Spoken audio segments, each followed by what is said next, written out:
out so well, and it's one of those things that you kind of, like I didn't, you sometimes just are amazed at how well something turns out. I wrote that mostly on a flight home from Taiwan, right?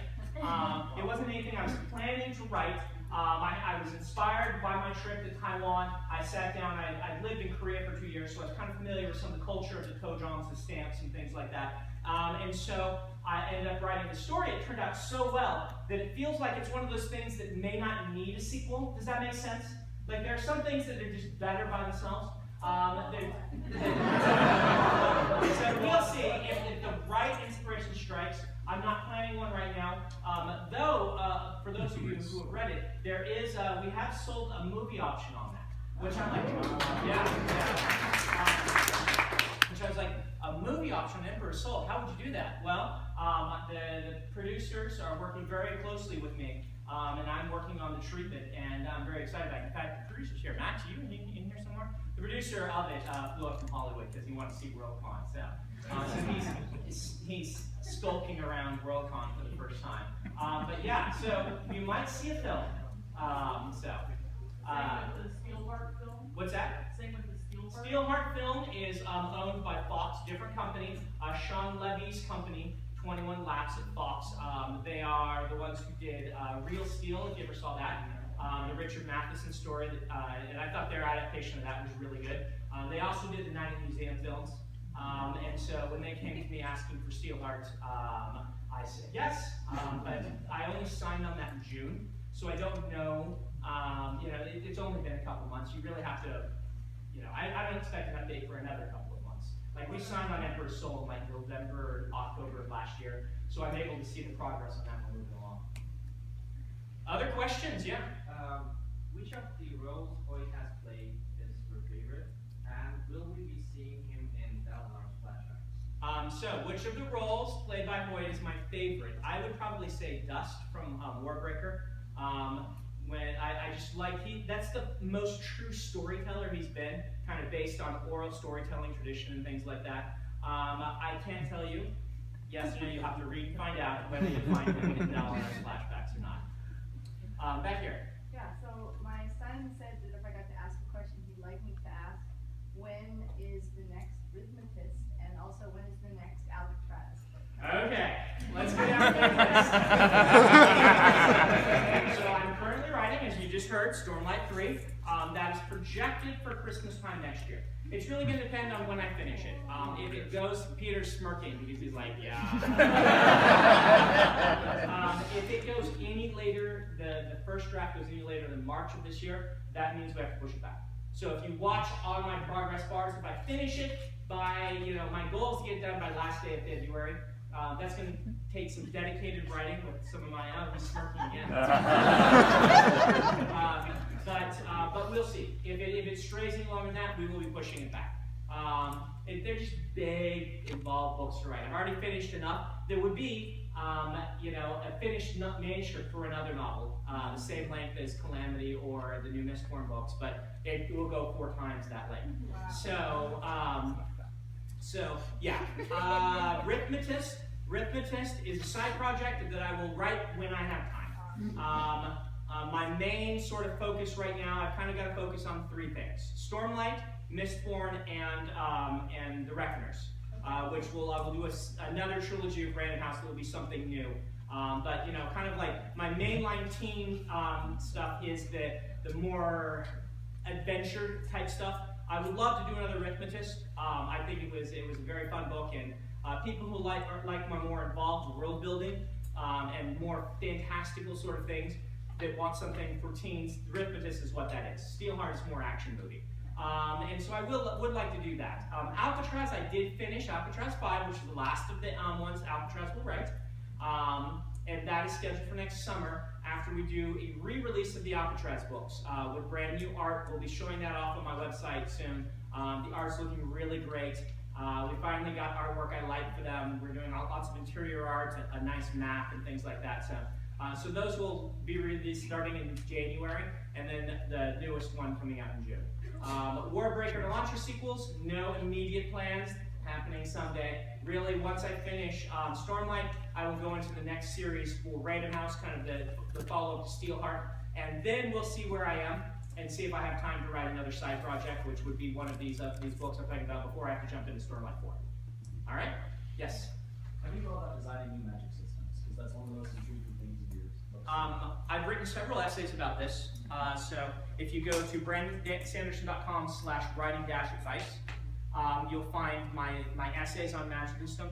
Basically, I'm looking for something that I can explore in a way that I haven't seen people do before. It doesn't have to be a new power. It just has to be a new take on a power that I can explore, that I can have fun with, that I can apply some sort of scientific rigor. I like to have this sort of 1 foot in science and 1 foot in superstition. That's what is fun for me in world building. This idea that, I often say, a lot of the old scientists, like Isaac Newton, believed in alchemy. They're like, if we could only figure out, they started applying the scientific method to alchemy, which was so cool. They're like, well, if we can just keep trying, we'll eventually figure out how this works. But it doesn't work. I like this idea of applying scientific rigor to something superstitious and finding that it does work. And then what do you do with that? And so that's what I'm really looking for, particularly in my epic fantasies. But it's also going to be, the gee whiz, the wow. This is really exciting. This is really interesting. Oh, I was just going to say, I hear that you teach. A lot of us don't live anywhere near Yeah. you. If you could, in 2 minutes or less, teach us. So, one of the requirements for teaching the class that I do at Brigham Young was that they let me record the lectures and put them online. So the entire 2 years so far of my course, How to Write Science Fiction and Fantasy, is online. I also have Writing Excuses, my podcast, which is Writing Focus, which if you have never listened to, it's Hugo Award winning. I would recommend starting January this year. We start kind of a master class in writing a story. We start with something new. We'll be recording that live tomorrow, 11 a.m. And so you'll be able to hear us doing that. The number one thing I can tell to the aspiring writers out here is, this is something I've started talking about a lot recently. Remember that you are the product of your writing, not the book or the story. Now, that's a weird thing to wrap your mind around, but it was very important for me, starting as a writer, that when I wrote a book, I was turning myself into someone who could write better books. So that book was not the product. That book was, in some ways, the side effect of changing myself into someone who was better at writing books. And each time you do that, you will get better, and the side effect, the side product that you produce will be better. The idea is to keep in mind what's going to make me a better writer, what practice is going to help me, and always look at your writing as something that you're practicing to make yourself better, no matter what it is. And I wrote 13 novels before I sold one. Perhaps that's why I kind of have that perspective. But I think that a lot of the very successful writers are people who practice a lot and treat all of their writing as practice. We'll move over here. Yes? Have you ever thought of teaching at Clarion West? Have I ever thought of teaching at Clarion? The reason I teach the class I do is because I can drive to it, and it's one night a week for 3 hours. They work very much around my schedule. The other thing that I like about it is they put it in a lecture hall, so I mentor 15 students that I read their writing and things like that. But then any student who wants to take 1 credit hour of you get a free A for listening can come sit. And so I can have like 100 people in my class while still mentoring 15. The university really bends over backwards to make it work for me. So I might consider doing Clarion or something like that. But man, it takes a bunch of time out. Peter, what did you? There's the cruise. There's the cruise. We do Writing Excuses cruise, which is Clarion-like a little bit, a little less workshop focused than Clarion. Clarion's very workshop focused. But yeah, we do the Writing Excuses cruise. So if you sign up for that when I'm going on the cruise, which I can't promise I'll do every year, but I'm doing this year, then you get an opportunity to come here to lectures and things like that. So, all right, right here. So I know you talked a lot about the length of the Stormlight book Yes. before and how it tours had some interesting. Oh yeah, there. but they were more worried about it. Like they would like me to write them shorter, but they were much more worried before they became the explosive smash hit that they are. And now they're just like, they've learned. They're like, all right, do what you want, Brandon. Yeah. How do you balance, wanting to extend a scene or do more flashback or do more characters with making sure you still get the plot and Right. still have a printable book. Right. So Epic Fantasy does have this issue of spending so much time on kind of dallying with side stories that you lose sometimes focus of the main plot. And so I've tried to do this thing with the Stormlight books where I very consciously made two decisions. One was I would do a flashback sequence in each book that kind of focused on one character that hopefully kind of gave a soul to that book, that allowed you to kind of remember, okay, whose flashbacks was that book? Oh, that's this one. And that kind of leads you into understanding more of the theme of that entire book. Hopefully that will help keep that. The other thing is that I try to combine my time with the side characters to the interludes, which are slice of life, glimpses of Roshar. And if I can confine myself to doing little stories there, then I've got a set amount of room. It's like giving yourself this,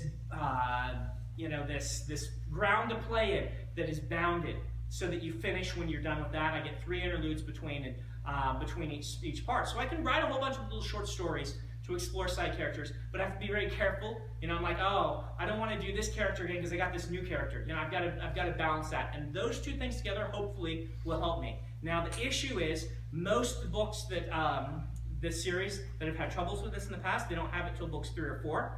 So we wouldn't know if I've been able to be successful until we get through like books 3 or 4 is where it starts to appear. So watch me for the next few years and we'll see if it changes. Right here. And I work my way back over this way. How did you get started with writing excuses? So writing excuses, my dopey brother, who like barely reads any fantasy or science fiction or anything. He's a computer programmer. I love him, but he's like not a big reader. Who now has a Hugo Award. Yes. He came and said, I'm taking a podcasting class. These are getting really popular. You should do one of these. You and Dan should get together and do like an old school radio drama. And I'll record it. And I was not interested because this is just like writing my books. I'm not interested. But I thought about that for several months and thought, I started listening to a lot of podcasts and I thought there isn't a really good writing podcast. I couldn't find one. Now, since then, I've found others that are good. But I wasn't able to find one, particularly not one that had kind of the quick and efficient style I wanted. A lot of podcasts, I love them, but they ramble. They just go on. You just listen for hours and hours, and they sometimes get to the point. I wanted something focused. And so I called up Jordan and I said, what about a writing podcast? People ask me for writing advice a lot. I have this degree and I've been trained as a teacher, but I don't teach very much. What can I do to help people with writing? And so I pitched it to Dan, got Jordan to do all the kind of editing and producing, and then went and grabbed Howard, who we didn't know that well at that time, but I'd seen him speak and knew he was clever and fun. And I'm more the kind of dry professorly type, and so I can play straight man. And having Howard to kind of be, as he calls it, he says, I'm the bonehead. I don't know what's going on. He really does know what's going on, but he's very good at kind of playing that role. And then we added Mary after we realized we were 3 white Mormon dudes with kind of the same view on life. Now, granted, Howard and Dan are insane, so that's different. But so we brought in Mary, who we fly in or we fly to her. We don't like the Skyping podcasting thing, so we do them in person just to make sure that we were having, we were adding more variety to the podcast. And plus she'd been the best guest we'd had on. She was amazing. And her puppeteering episode was great. So that's kind of the evolution of it. And this year's the year we decided to try to give it a different sort of structure to be like, all right, we've done this now for 9 seasons. Let's try something new with each subsequent season. So, all right here. So, are you planning to do anything like the recent interlude where you record and post videos again? Yeah, I would like to do that. For those who haven't seen it, I did record myself typing one of the interludes, and then I posted it on YouTube. And I will try to do another one of those. I think it's fun. I sometimes get jealous of Dan, or of Howard, who can sit and draw while he's talking to people and do a demonstration. A demonstration of writing is... But this we put on and we sped up, so you can watch it in kind of speed with cool music in the background and stuff. So I'll try to do another one of those. We'll work our way this way again. So for big books like Stormlight, what's the ratio of time spent on the first draft versus on revisions, and has that changed kind of over the course of your career? Oh, wow. They take more time in revision. They take more time at every step of the way than the shorter books. So like a book like Calamity, you know, I can write pretty solidly. I can write like 2,000 to 3,000 words a day. And that rough draft, and I could spend like 2 weeks on an outline, and I mean, whatever that turns into, it's only a couple months of writing. A Stormlight book, the plotting is so intricate that it often takes me a year or so before I'm comfortable with the outline that I'm working on. So I'll be writing other stuff and working on this outline till I just kind of get what the soul of that book's going to be. But then all the interludes and all of the things, and boy, every book we've had big portions we need to knock out and rewrite. It just takes a long time. I would say about 50% of the time I spend, you take what I spent writing the first draft, cut it in half, and that is the time that I spend revising on your average book. But it really depends. Like Stormlight, I started the outline last year, or a year ago in June. Started my first exploratory scenes. I posted a few of those online.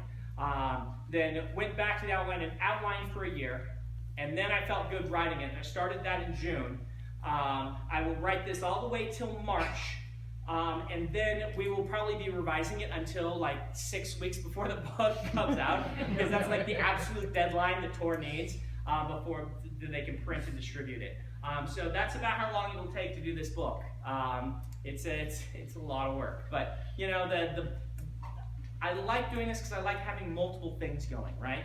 Like, I don't think that I can write a Stormlight book every year. In fact, I couldn't. That process I just outlined for you is a 2.5-year process. So it's just not something I could do. But during that 2.5 years, I can do some shorter books, some novellas, and just be experimenting with different types of writing. How much time do I have left, Peter?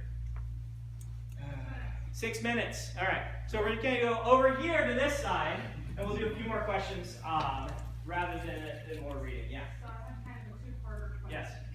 For the Recommend series. It's my understanding that the ethics here, after they have had some traumatic or life-threatening experience. Any of Brandon's panels, I'll be like No, not working in the background. Yeah. That's what I thought from firefight at the end. No, not necessarily. Okay, so I guess my secondary question is then, at the end of Steelheart, Yes. when they're fighting Nightwielder, his weakness was supposedly UV rays. And he had new combo in Perpetual Darkness. Yes. Except the sun produces UV rays. Yeah, when I was building the magic system for this, one of the things I realized is that large-scale applications of epic powers could not be as subject to their weaknesses, otherwise their weakness would become easily manifest. You can see this when Steelheart turns the city to steel. If his fear was manifest far from him, every person that, I'm not going to tell you what his weakness is in case you read the book, because it's the big secret, but anyone who manifests his weakness would have a pocket around them. It would take you about 10 minutes to figure out what his weakness was. And every large-scale application of power that I was imagining would have that big same problem. And so what I decided is, if it's not immediate to you, if it's not you seeing it and being right there, that it's your actual, something about you that causes the weakness, that causes it, then it was not going to be manifest. Does that make sense? And in the third book, because enough people asked about this, I have David go on a little explanation. It's really technical, but really the reason for coming up with this rule in the first place was because I thought there's no way you can have this work in the way I want to unless there's a loophole there, unless there's an exception there. So the reason is that, you know, if he's distant from it, large-scale applications, it doesn't matter. Go ahead.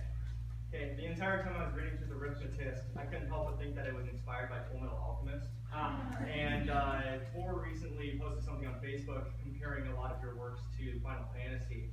So I was just wondering how much video games and anime you played on Final Fantasy. Good question. I've played all the Final Fantasies. I've never watched Fullmetal Alchemist. And St. Peter's, St. Peter, he worked for Tokyo Pop before I hired him away. He was a manga editor.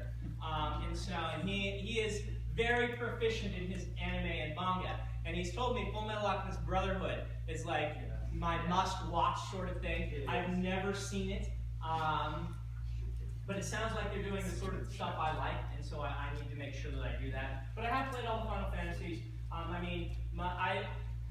I've been a gamer forever. My fun story about this, and we might have to end here, is when I was 11, my dad sent me out on an airplane to visit my uncle for the first time I'd been away from my family on my own. I was so excited. He handed me $200. He's like, pay for your food, right? Don't let them pay for anything. This is to pay for your teeth. And so then, every time we went out to food or something, my uncle insisted on paying. He wouldn't take my money. I'm a little 11-year-old. I can't get in to take the money. So at the end, I'm like, my dad is going to kill me. What do I do with this $200? He took me to the mall and said, all right, find something to do with your $200. That's where I got my Nintendo. It was like, what, 86 or something like that? Or maybe a little after, something like that. I got my original Nintendo Entertainment System, which when I went to college, I sold that and bought a Super Nintendo. My brother sold that and bought himself a PlayStation. But we like sold each system to pay for the next one. So like in like my brother's PS4, there's like a little bit of my original Nintendo. So anyway, I think I am out of time. I don't want to take any time from the people behind. I will do my signing on Saturday. You can see me at all sorts of panels. Stop me in the halls, ask me questions. And if you want to get books signed, oh, hey, Randy, hi. So, playing a Sunday panel, which character are you going to represent at the political debate? I haven't decided yet. Oh, okay. I haven't decided yet. I'm going to get together with you, but it's going to be cool on Sunday, the great debate, playing characters. But if you need books signed right here on Saturday, I'll go right out there and sign them. Thanks, guys.